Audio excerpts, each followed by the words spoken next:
ধোকা দিও না। মান গাসসা ফালাইসা মিন্নি, যত বড় নামাজি হও, রোজাদার হও, হজ করে নেওয়ালা হাজি হও, অন্যকে, আরে অন্য তো দূরের কথা, জানোয়ারকেও যদি ধোকা দাও তুমি আমার উম্মত নাও।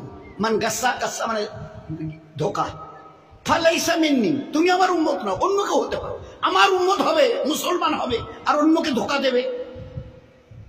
এক লোক হজের সফরে যাচ্ছে, তিনিও বড় আল্লাহওয়ালা। যেতে যেতে শুনলেন এই গ্রামে নাকি একজন বড় আল্লাহওয়ালা আছে। আচ্ছা, তো তার শিষ্য সাগরিদরা বললো, হযরত এখানে শুনছি একজন বড় আল্লাহওয়ালা আছে, তো অন্তত তার একটু দেখা করে দোয়া নিয়ে যাই। হ্যাঁ ভালো বলেছে, চলো যাই।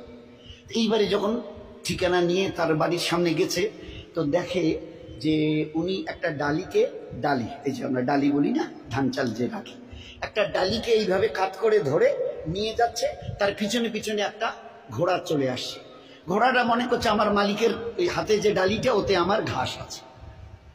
আসলে ডালিটা খালি, উনি একটু উঁচু করে ধরে, কাত করে উঁচু করে একটু তুলে যাতে ও দেখতে না পারে, এইভাবে ধরে চলে আসছে। আর ও ঘোড়াটা মনে করছে যে আমার মালিক আমাকে খাবার দেবে বলে ডালিতে আমার ঘাস নিয়ে চলে যাচ্ছে, যাই মালিকের সাথে। এই দৃশ্য দেখার পরে ওই আল্লাহওয়ালা যিনি তার দলবল নিয়ে হজে যাচ্ছিলেন বলছেন, ভাই আমার জিয়ারত হয়ে গেছে, চলো যাই, চলো যাই। তো বলছে, কেন হুজুর এখন তার কাছে গেলাম না, সালাম মুসাফা হলো না, দোয়ার কথা বললেন না, আপনি বললেন আমার জিয়ারত হয়ে গেছে। তো এবারে তিনি উত্তর দিয়েছেন, যে মানুষ চোখের সামনে একটা জানোয়ারকে দেখে ধোকা দিতে পারে, সে মানুষ লক্ষ কোটি দূরে যে আল্লাহ আরশ আযীমের মালিক, তাকে তো জীবনে কোনোদিন দেখেনি, তার পক্ষে তাকে ধোকা দেওয়া কোনো কঠিন নয়, বড় সহজ।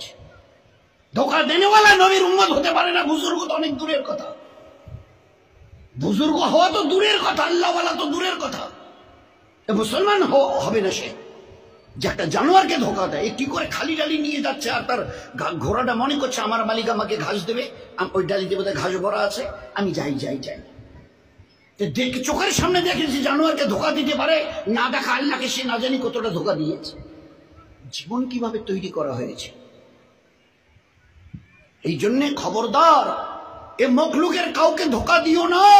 আমি আল্লাহ কিয়ামতে কোনোদিন তোমাকে ধোকা দেব না। সহি করে আসো, সহি বদলা আমি নিজের হাতে দেব, তোমাদের নিজে হাতে দেব। ওই দিন দিল খুশ করেনেওয়ালা বদলা পাবে কিয়ামতের ময়দানে। আর দুনিয়াতে রহমতওয়ালা, বরকতওয়ালা, ইজ্জতওয়ালা, হেফাজতওয়ালা জীবন দেবে। এটা আমার ওয়াদা, এগুলো সব কোরআনের আয়াত।